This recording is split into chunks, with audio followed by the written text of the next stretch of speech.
High বন্ধুরা, আজ তোমাদেরকে এমন একটি সত্য ঘটনা বলবো। আমার এবং আমার মায়ের সাথে এক রাতে ঘটে যাওয়া সত্য ঘটনা। এটা শুনলে তোমাদের অনেক ভালো লাগবে। চলো বন্ধুরা, তাহলে শুরু করি। আমার নাম সবুজ। আমার বর্তমান বয়স 20 বছর। উচ্চতা 5 ফিট 8 ইঞ্চি। আমি 10ম শ্রেণীতে পড়ি। আমার ফিটনেস এবং চেহারা খুবই সুন্দর। অনেক মেয়েই আমাকে পছন্দ করে, কিন্তু এখনও আমি কোনো মেয়ের ভালোবাসা অ্যাকসেপ্ট করিনি। প্রথমে আমি যাকে ভালোবেসেছিলাম সেটা হলো, আমি আমার মামিকে ভালোবেসে ফেলেছিলাম। আমার মা ও খুব সুন্দরী ছিল। আমি যখন মায়ের সাথে রাস্তা দিয়ে মায়ের হাত ধরে হাঁটতাম, তখন দেখতাম ছেলে বুড়ো সবাই আমার মায়ের দিকে হাঁ করে তাকিয়ে থাকত। মনে হতো যে আকাশ থেকে পরী নেমে রাস্তা দিয়ে হাঁটছে। এরকমই সুন্দর আমার মা। যাই হোক বন্ধুরা, এগুলো বাদ দিয়ে আসল কথায় আসি। একদিন স্কুল থেকে বাড়িতে আসলাম। মা বলল, বাবা বস, আমি তোর জন্য খাবার নিয়ে আসছি। এরপর মা আমার জন্য খাবার নিয়ে আসলো। আমি খেতে শুরু করলাম। আমি খাচ্ছি আর মা আমার দিকে এক দৃষ্টিতে তাকিয়ে আছে। মায়ের সাথে আমি আগে থেকেই অনেক ফ্রি ছিলাম। আমার সব কিছুই আগে থেকে শেয়ার করতাম। হঠাৎ একদিন মা আমার কাছে জিজ্ঞাসা করলো, তোর কি কোনো পছন্দের মেয়ে আছে? আমি বললাম, না মা, অনেক মেয়ে আমাকে ভালোবাসার অফার করেছে, কিন্তু আমি হ্যাঁ বলিনি। মা, আমি একটা কথা বলতে চাই, তুমি কিছু বলবা না তো?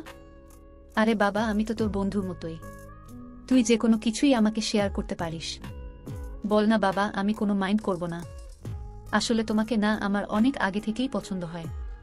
যখন তুমি রাস্তা দিয়ে হাঁটতে তখনই তোমাকে দেখে আমি অবাক হতাম, এবং তখন থেকেই তোমাকে আমার ভালো লাগতো।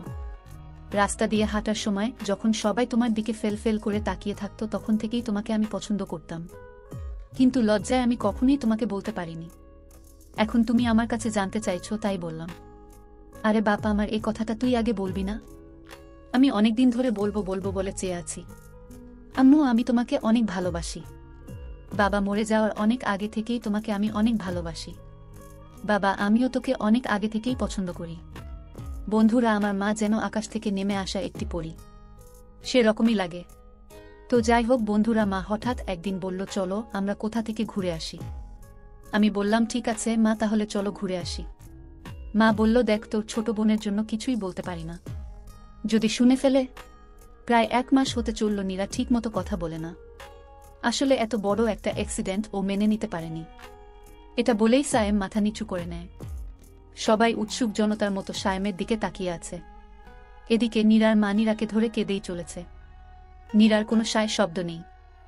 সে চির নীরব। ঘটনা না বুঝেই সায়েমকে প্রশ্ন করে বসে, কিসের অ্যাক্সিডেন্ট? আর এমন কোনো অ্যাক্সিডেন্টের কথা তো তোমরা বলনি আমাদের। সায়েম একটা বড় নিঃশ্বাস নিয়ে আবার বলতে শুরু করে, আমাদের এখান থেকে চলে যাওয়ার কারণ হয়তো তুমি জানো, কিন্তু সেই সব পুরনো ইতিহাস তুলে তোমাকে অপ্রস্তুত করতে চাই না।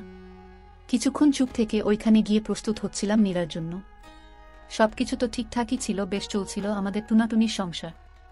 একদিন হুট করেই নীরা আমাকে বলল, আমাদের টুনাটুনির সংসারে নতুন কেউ আসছে।